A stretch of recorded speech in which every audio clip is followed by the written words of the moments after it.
रात के करीबन 3 बज रहे थे। यश अपने कमरे में बेखबर सोया हुआ था। तभी अचानक किसी बुरे सपने से उसकी आंख खुल गई तो पूरे कमरे में धुंध ही धुंध नजर आने लगी। उसे सांस लेने में दिक्कत होने लगी। कमरे में घबराहट और बेचैनी इस कदर बढ़ गया कि वो उठकर अपनी बालकनी में चला गया और सिगरेट पीने लगा। तभी उसका फोन बजने लगा और वो वापस अपने कमरे में आया। कमरे का तापमान बहुत ही कम था। उसने एसी की ओर देखा तो वो भी बंद था। मुंबई के उसूम वाले माहौल में बिना एसी के कमरा इतना ठंडा कैसे हो रहा है, वो ये सोच ही रहा था कि उसका फोन दोबारा बजने लगा। फोन उसके पापा का था। बेटा, जितनी जल्दी हो सके आ जाओ, तुम्हारी माँ हमें छोड़कर चली गई। यश के हाथों से फोन जमीन पर गिर गया। उसे समझ ही नहीं आया कि पापा ने जो कुछ भी कहा वो सच है या सपना। शायद ये बेचैनी और घबराहट माँ के कारण ही हो रही थी, क्योंकि संतान और माँ के दिल के तार तो बच्चे के जन्म से पहले ही जुड़ जाते हैं। उसने अपनी अलमारी से 2 जोड़े कपड़े निकालकर अपना बैग पैक किया और कार से रात में ही गांव की ओर निकल गया।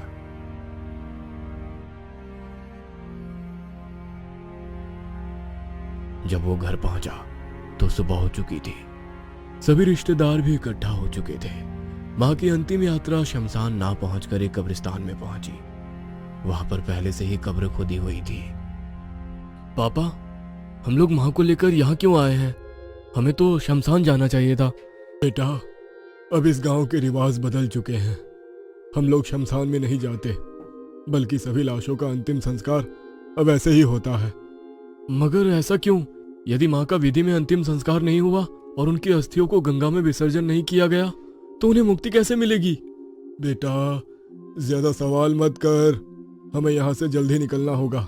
यश के मना करने के बावजूद वे लोग यश की मां को कब्रिस्तान में दफना कर आ गए। यश को कुछ भी समझ में नहीं आ रहा था कि यह सब क्या हुआ।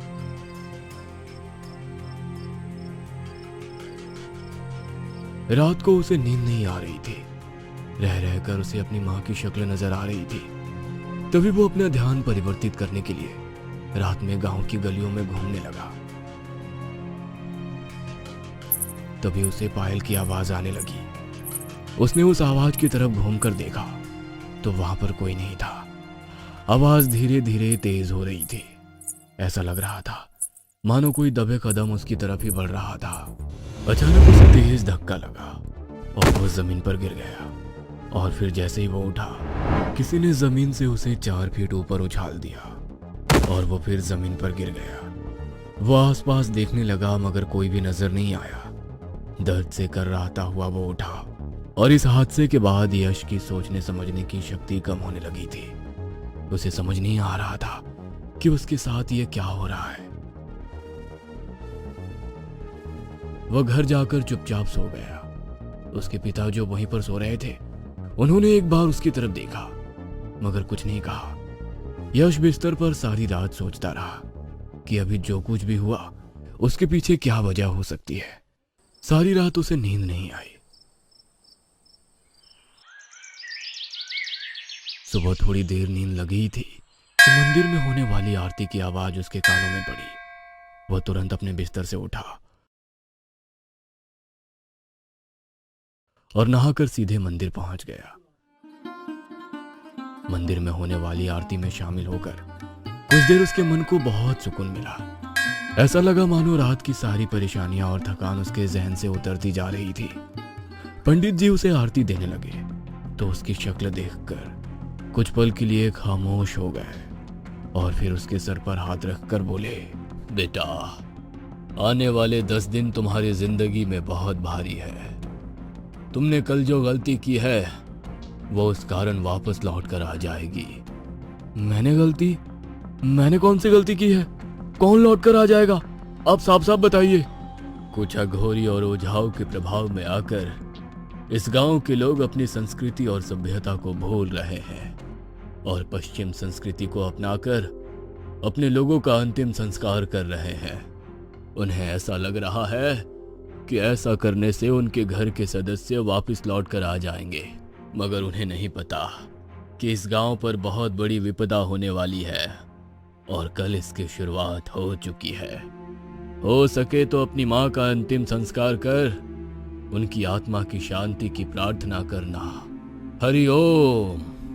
पंडित जी की बात सुनकर यश ने मन बना लिया था कि आज वो अपनी माँ का अंतिम संस्कार करके रहेगा। इस बारे में अपने पापा से बात करने के लिए वो घर लौट आया, मगर घर पर कोई नहीं था। उसने अपने पापा को फोन लगाया तो फोन नॉट रीचेबल था। वो खुद ही घर से फावड़ा लेकर अपनी माँ की लाश को कब्र से निकालने के लिए कब्रिस्तान पहुंच गया। वहां का नजारा देखकर हैरान रह गया। उसकी माँ की लाश कब्र से बाहर निकली हुई थी और उसके पिता कुछ तांत्रिकों के साथ मिलकर किसी तंत्र क्रिया को अंजाम दे रहे थे। उल्लू और चमगादड़ वहां पर बहने की आवाज निकाल रहे थे।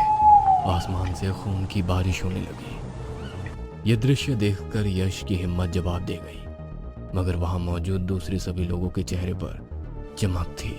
तभी उस लाश ने अपनी आंखें खोल दी और उठकर बैठ गई। अपनी मां को जिंदा देखकर यश थोड़ा हैरान भी था और परेशान भी कि यह कैसे संभव है।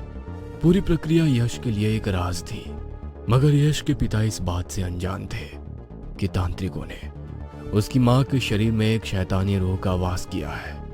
उसकी मां नहीं बल्कि एक शैतान बन चुकी थी। उसने अपनी लाल आंखों से यश की तरफ देखा। यश जिस पेड़ के पीछे छिपा था वह पेड़ जलकर राख हो गया। यश अब सबके सामने मौजूद था। हम तो सोच रहे थे केवल एक इंसान को ही मारकर यहाँ पर दफनाना होगा, मगर हमारी इस क्रिया के 2 गवाह हो गए हैं। इन दोनों को पकड़ो और यहीं पर जिंदा दफना दो।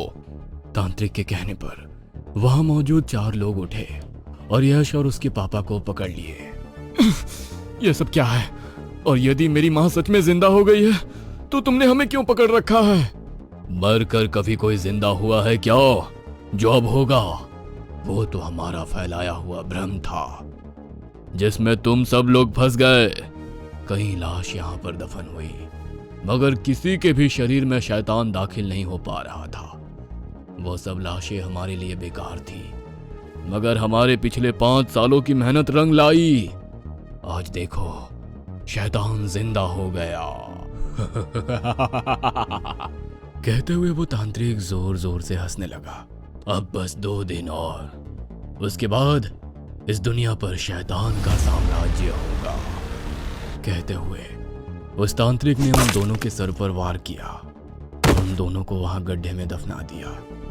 यश के पिता की तो उसी वक्त मौत हो गई थी, मगर यश जिंदा था। उन लोगों ने उसे जिंदा ही दफना दिया और वहां से चले गए। उन लोगों के जाने के बाद मंदिर के पुजारी ने तुरंत वहां गड्ढा खोदकर यश को बाहर निकाला और अपने साथ मंदिर में ले आए। अगले दिन जब यश को होश आया तो उसकी आंखें नम थी। मां के साथ साथ उसने पिता को भी खो दिया था। बेटा, तुम्हें उन लोगों से अपनी मां के शव को हर हाल में प्राप्त करना होगा और उसका अंतिम संस्कार ही इस पूरी समस्या का हल है। मगर तुम जितना सोच रहे हो वो उतना आसान नहीं है। वो लोग इस वक्त साधना में होंगे। यही वक्त है जब तुम अपनी मां के शव को हासिल कर सकते हो। येलो रुद्राक्ष की माला और पवित्र त्रिशूल, यह तुम्हारी हर मुसीबत में रक्षा करेगा। पुजारी के कहने पर यश मां दुर्गा को प्रणाम करके कब्रिस्तान की ओर निकल गया। वहां देखा तो उन लोग उसकी मां की शव को बीच में रखकर कुछ विशेष अनुष्ठान कर रहे थे। जैसे ही उन लोगों को यश के वहां होने का एहसास हुआ, उन्होंने आहुति में खून डाला। आसमान से पत्थरों की बरसात होने लगी। वे पत्थर यश के ऊपर गिर रहे थे। पत्थरों की बरसात से यश घायल होने लगा था, मगर उसे अपनी मां को शैतान बनने से बचाना था, इसलिए वो आगे बढ़ता रहा। उल्लू और चमगादड़ तेजी से चीख रहे थे। आंधी के झोंके के साथ मिट्टी उड़कर उसकी आंखों में जा रही थी। दूसरी तरफ तांत्रिक अपनी साधना में लीन थे। तभी यश भगवान का नाम लेने लगा और आगे बढ़ने लगा। जैसे जैसे वो आगे बढ़ रहा था, उसने वहां मौजूद अपनी मां के शव को तुरंत रुद्राक्ष की माला पहनाई और मुख्य तांत्रिक पर त्रिशूल से वार कर दिया। जैसे ही उस त्रिशूल से वार किया, यश की मां के गले में रुद्राक्ष की माला होने के कारण बुरी तरह से तड़प रही थी। यश ने उस त्रिशूल को लिया और अपनी मां के सीने में भी डाल दिया। उसकी मां के शरीर से भी एक काला धुआं बाहर निकला और पूरे कब्रिस्तान में जो हलचल मची हुई थी खामोश हो गई। तांत्रिक के सहयोगी डर से वहां से भाग गए। तब तक पुजारी और दूसरे गांव के लोग वहां पर आ गए थे। पुजारी ने सभी लोगों को हकीकत बताई। तब गांव के सभी लोगों ने मिलकर यश की मां का और तांत्रिक की लाश का भी अंतिम संस्कार किया। हमारे कई वेद और शास्त्र में इंसान को पूजनीय देने का तरीका है, मगर कुछ राज को राज रहने दिया जाए तो सही रहता है। मिस्टर शर्मा के घर बेटी की बारात आई हुई थी। वे उसका स्वागत करने में व्यस्त थे। तभी उनके पूरे घर में अफरा तफरी मच गई।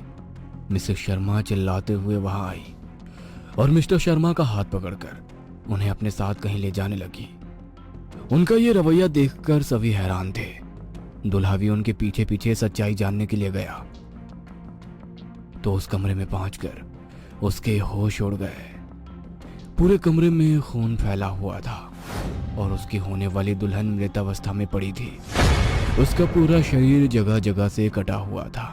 पूरी ज्वेलरी, सामान सब कुछ बिखरा हुआ था और वहां से शादी का लाल लहंगा गायब हो चुका था। कोई पुलिस को बुलाओ, ये क्या हो गया मेरी बेटी के साथ?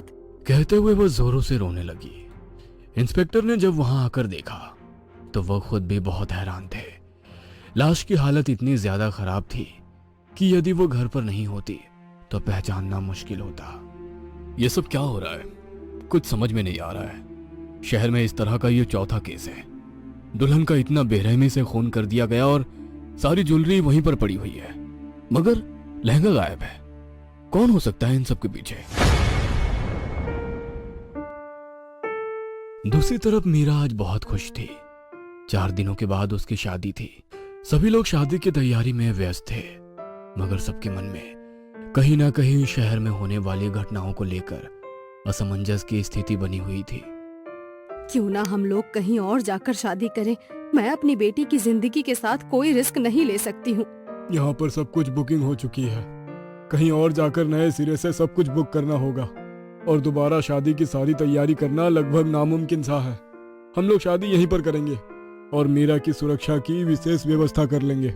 कोई चोर हो तो उससे रक्षा की जा सकती है, मगर आत्मा से कैसे आप मेरी बेटी को बचाओगे? तुम भी दूसरे लोगों की तरह बेवकूफों जैसी बातें कर रही हो।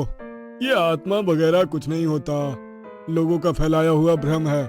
दोनों बातें कर ही रहे थे कि तभी मीरा वहां पर आ गई और अपनी शादी का लहंगा उन दोनों को दिखाने लगी। माँ, देखो ये लहंगा कितना सुंदर है।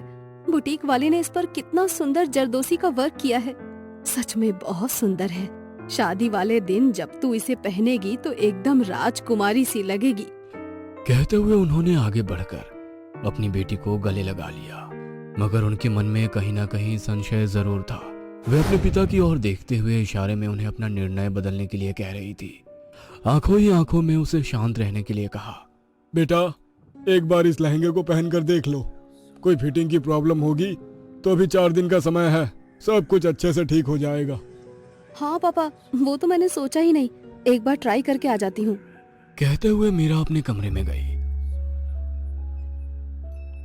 और अपना शादी का लहंगा पहनकर कांच में खुद को निहारी रही थी कि उसे कांच में किसी और की परछाई नजर आने लगी। उसने चौंक कर पीछे देखा तो वहां पर कोई नहीं था। उसे लगा कि वो उसके मन का भ्रम होगा। वह लहंगा पहनकर अपनी मम्मी पापा को दिखाने के लिए हॉल में चली गई। कमरे में खिड़की के पास लगी हुई विंड चाइम जमीन पर गिर गई और कमरे की लाइट्स अपने आप बंद चालू हो रही थी। देर रात जब मीरा खिड़की के पास बैठी अपने होने वाले पति से फोन पर बातें कर रही थी, तभी उसे ऐसा महसूस हुआ कि उसके पीठ पर कुछ गर्म हवाएं आ रही है, जैसे कोई तेजी से उसके पीछे सांस ले रहा हो।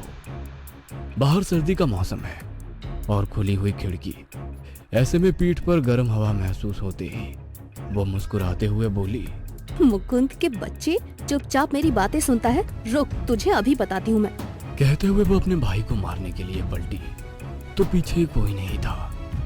वह कमरे में उसे ढूंढने लगी, मगर कमरे में कोई नहीं था। वो बेफिक्र होकर दोबारा मोबाइल पर बात करने लगी। दूसरे दिन मीरा की हल्दी की रस्म थी। उसकी सहेलियां और दूसरे रिश्तेदार उसके साथ मस्ती मजाक करते हुए उसे हल्दी लगा रहे थे। तभी उसके पूरे शरीर पर तेज खुजली होने लगी और हल्दी का कलर पूरा काला हो गया था। अरे ये कैसा अपशगुन हो गया है, हल्दी पूरी काली हो गई है। अब क्या होगा? ऐसे शुभ मौके पर ये सब क्यों हुआ है? अरे आंटी, आप बेकार ही परेशान हो रही हैं। आजकल सब कुछ केमिकल वाला होता है। हो सकता है हल्दी में कोई केमिकल मिला हो, इस कारण हल्दी का रंग काला हो गया हो। मीरा, तू जल्दी से उठकर नहा ले ताकि तेरी स्किन पर कोई साइड इफेक्ट ना हो। अपनी सहेली के कहने पर मीरा तुरंत नहाने के लिए चली गई, मगर वो इस बात से अनजान थी कि बाथरूम में लगे हुए बड़े से मिरर में से एक साया उसे देख रहा है। वो नहा ही रही थी कि शावर में से पानी की जगह खून आना शुरू हो गया। पूरा बाथरूम लाल हो गया। वह आधी सी नहाकर बाथरूम से बाहर आ गई। उसे समझ नहीं आ रहा था कि उसके साथ ये सब क्या हो रहा है, क्योंकि इतना सब कुछ वहम नहीं हो सकता।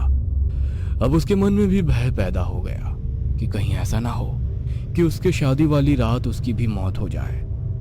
डर के कारण वो कमरे के एक कोने में बैठी थर थर कांप रही थी। तभी उसके पापा वहां आए। वह तुरंत उनके गले लगकर रोने लगी और उन्हें अपने मन की बात बता दी। अरे यह सब तुम्हारे मन का वहम होगा। हल्दी के ऊपर साबुन लगाते हैं तो उसका रंग लाल हो जाता है, पता है ना। हो सकता है तुमने हल्दी छुड़ाने के लिए साबुन लगाया होगा, वही लाल पानी पूरे बाथरूम में फैल गया और तुम बेकार ही डर गई।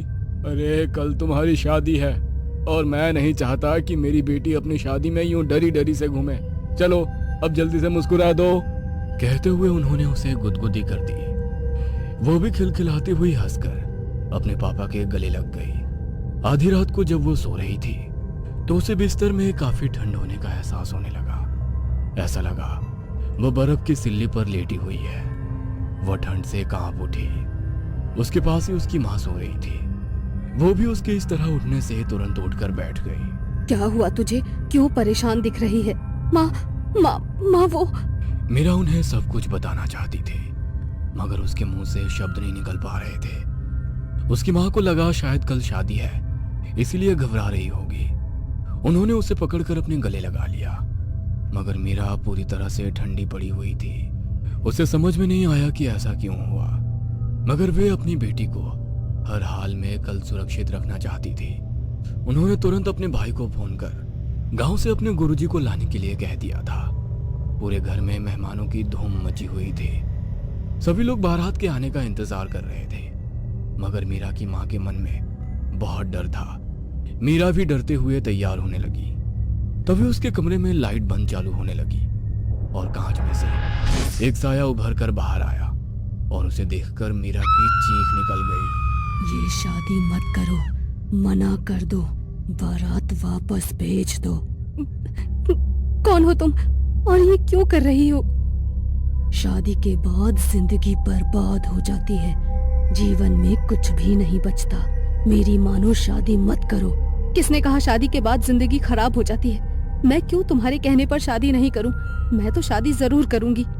यदि तुम्हें शादी करनी ही है तो मैं तुम्हें जिंदा नहीं छोड़ूंगी, तुम्हें मरना होगा। शादी करने के बाद मरने से अच्छा है कि तुम अभी मर जाओ। कहते हुए वो अपने बड़े नाखूनों से मीरा के ऊपर वार करने ही वाली थी कि तभी गुरुजी वहां आ गए। रुक जा, मुझे पता था कि तू यहाँ जरूर आएगी। तू मीरा को नहीं मार सकती है। मैं मीरा को मार नहीं रही हूँ, बचा रही हूँ। शादी के बाद ससुराल वाले बहू को जिंदा जला देते हैं। मुझे भी उन्होंने तड़पा तड़पा कर मारा था। मैं नहीं चाहती कि अब कोई और लड़की इस तरह तड़प कर मरे। बेटा, दुनिया में बहुत तरह के लोग होते हैं, सब एक जैसे नहीं होते। यदि शादी में तुम्हारा एक्सपीरियंस खराब है तो इसका मतलब ये तो नहीं कि तुम किसी और की शादी नहीं होने दोगी। शादी होना दो लोगों का मिलन इस प्रकृति को चलाने के लिए अनिवार्य है। तुम उस नियम को नहीं बदल सकती हो। बदलेगा, हर नियम बदलेगा। मैं किसी की भी शादी नहीं होने दूंगी। मुझे अब इस लाल लहंगे से डर लगने लगा है। तुम्हें अब इससे डरने की जरूरत नहीं होगी। तुम्हारे गुनहगारों को सजा हम दिलाएंगे और तुम्हारी मुक्ति भी होगी। कहते हुए गुरुजी ने कुछ मंत्रों का जाप करते हुए गंगा जल उसके ऊपर छिड़का तो वो खूबसूरत सी लड़की में बदल गई। उसने अपनी पूरी कहानी उन लोगों को सुनाई। तभी गुरुजी ने उसके घर वालों को सजा दिलवाने का विश्वास दिलाया और फिर उसे मुक्ति दे दी। मीरा की शादी बहुत धूमधाम से हो गई। लाल लहंगे में सजी हुई मीरा बहुत खूबसूरत लग रही थी। उसने अपनी शादी के बाद गुरुजी की मदद से उस लड़की के ससुराल वालों को सजा दिलाई और अपना वादा पूरा किया।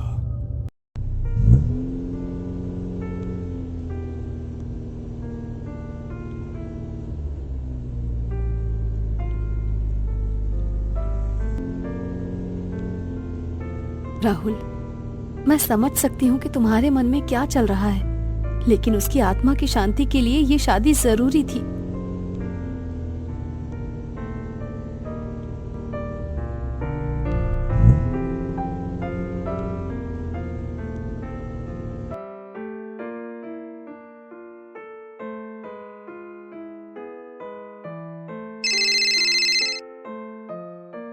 Hello sir.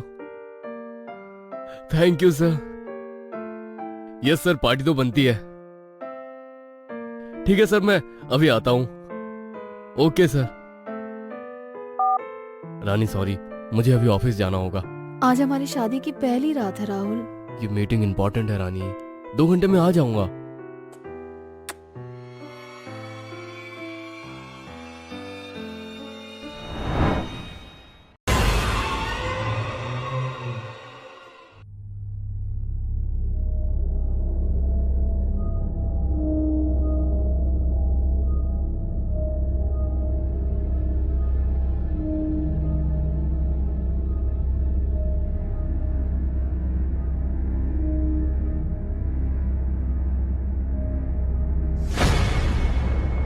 ये पंखे को क्या हुआ? खराब तो नहीं हो गया?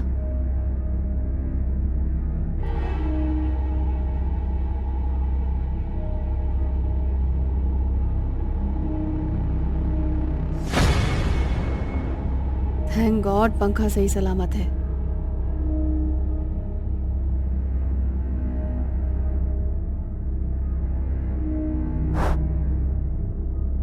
फिर से नहीं, ये क्या ड्रामा है?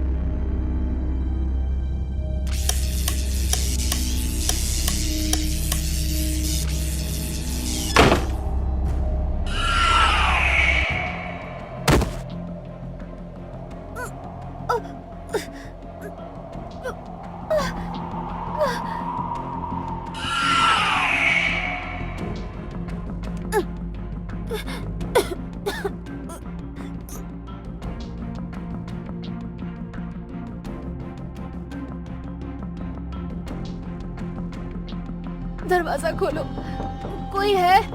दरवाजा खोलो प्लीज, दरवाजा खोलो, कोई है? दरवाजा खोलो।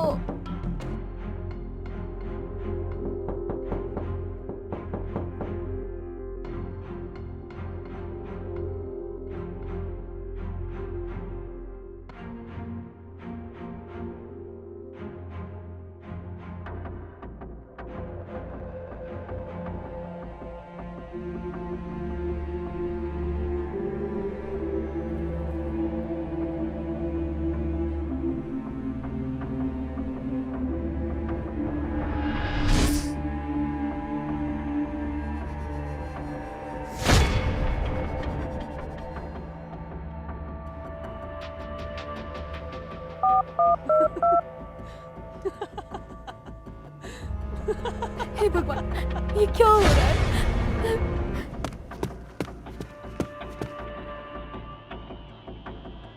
हेलो हेलो राहुल, राहुल जल्दी से घर आ जाओ, मुझे बहुत डर लग रहा है राहुल। पर हुआ क्या है रानी? सब ठीक तो है? राहुल प्लीज घर वापस आ जाओ, प्लीज प्लीज घर वापस आ जाओ राहुल प्लीज। रानी, रानी तुम रो मत, मैं आ रहा हूँ, वापस आ रहा हूँ।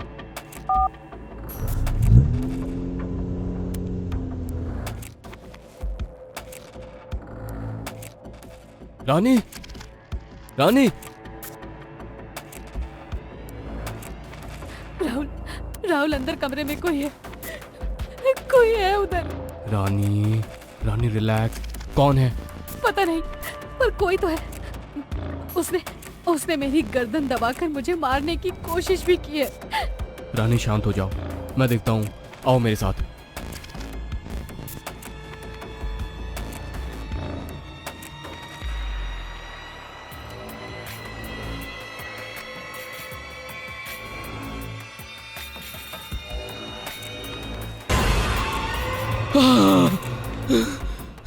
बचाओ बचाओ।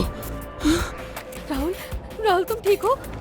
राहुल क्या हुआ तुम्हें? डर गई ना तुम? राहुल ये क्या बेहुदा मजाक है। एक तो मैं पहले से ही डरी हुई हूँ, ऊपर से तुम मुझे और डरा रहे हो। सॉरी बाबा सॉरी, पर तुमने कहा था ना कि कमरे में कोई है, मगर यहाँ सिवाय हम दोनों के और कोई नहीं है।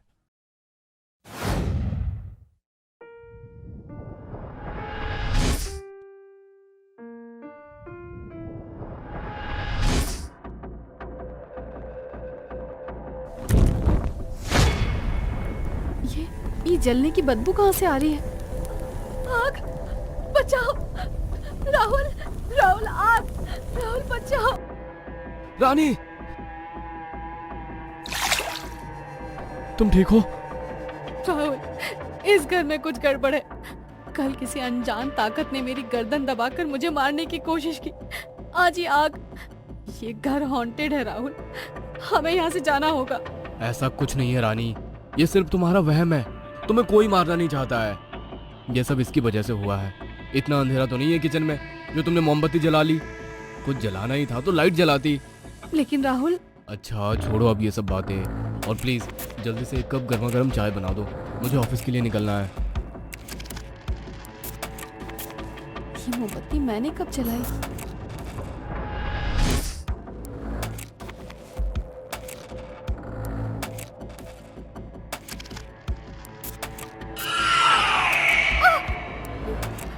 राहुल! राहुल बचाओ राहुल!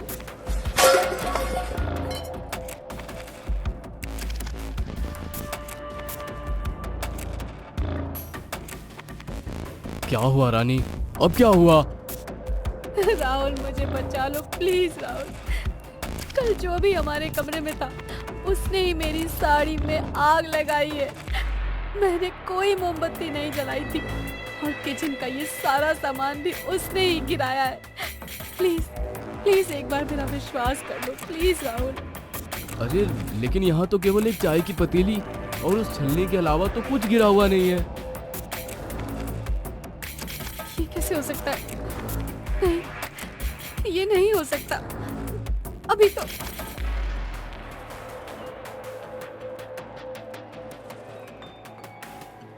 रानी, रानी! हाँ। आई थिंक कृतिका के जाने से तुम थोड़ा स्ट्रेस्ड आउट हो गई हो। तुम आराम करो, चाय मैं बना लाऊंगा और खाना बाहर से मंगवा लेंगे।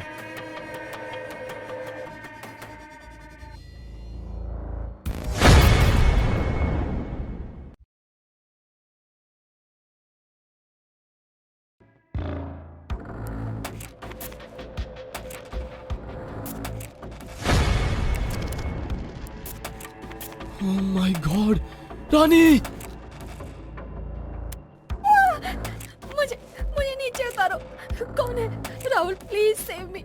आई टोल्ड यू, कहा था मैंने इस घर में कुछ है। Please save me. बचाओ मुझे राहुल, बचाओ बचाओ।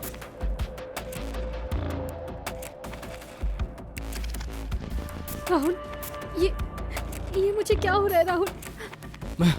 मैं तुम्हें कुछ नहीं होने दूंगा रानी। राहुल राहुल मुझे बचा लो राहुल प्लीज। राहुल राहुल प्लीज मुझे बचा लो राहुल। कौन है? तू सामने आ। क्यों मेरी वाइफ को परेशान कर रहा है? क्यों पीछे पड़ा है हमारे? हिम्मत है तो सामने आ। कृतिका,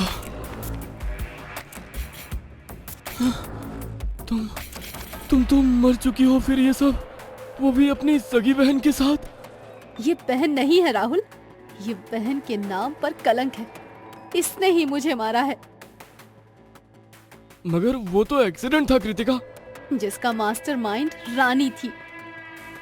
हाँ राहुल, ये बात कड़वी है मगर सच्ची है। मैंने ये सब तुम्हें पाने के लिए किया, क्योंकि कृतिका से ज्यादा मैं तुम्हें प्यार करती हूँ। इसीलिए उस दिन तुम दोनों को साथ देखकर मेरा दिमाग खराब हो गया था।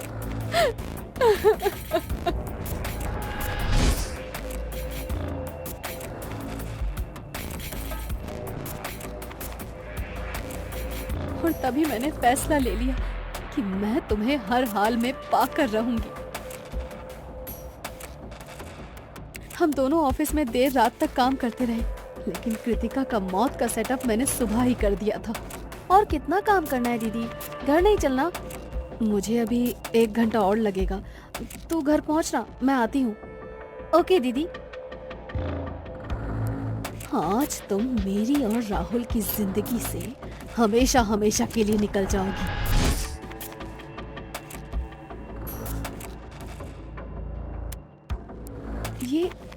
ये बदबू, गैस ऑन रह गई है क्या? सॉरी कृतिका, मैंने ये सब राहुल को पाने के लिए किया। Hello, fire brigade? राहुल, मैंने जो किया तुम्हें पाने के लिए किया। मुझे माफ कर दो राहुल, मुझे माफ कर दो प्लीज। अरे पागल, प्यार भी किया और इसकी प्रतिभा भी नहीं समझी। प्यार में लोग खुद को दर्द में रखकर प्यार की जिंदगी संवारते हैं, किसी की जान नहीं लेते। और तूने तो अपनी सगी बहन की जान ले ली। कृतिका, मैं तुम्हें वापस तो नहीं ला सकता, पर तुम अपना इंसाफ खुद कर सकती हो। बाहर जाओ। नहीं राहुल, नहीं नहीं, मुझे छोड़कर मत जाओ प्लीज प्लीज प्लीज। रुक जाओ राहुल, प्लीज मुझे छोड़कर मत जाओ प्लीज।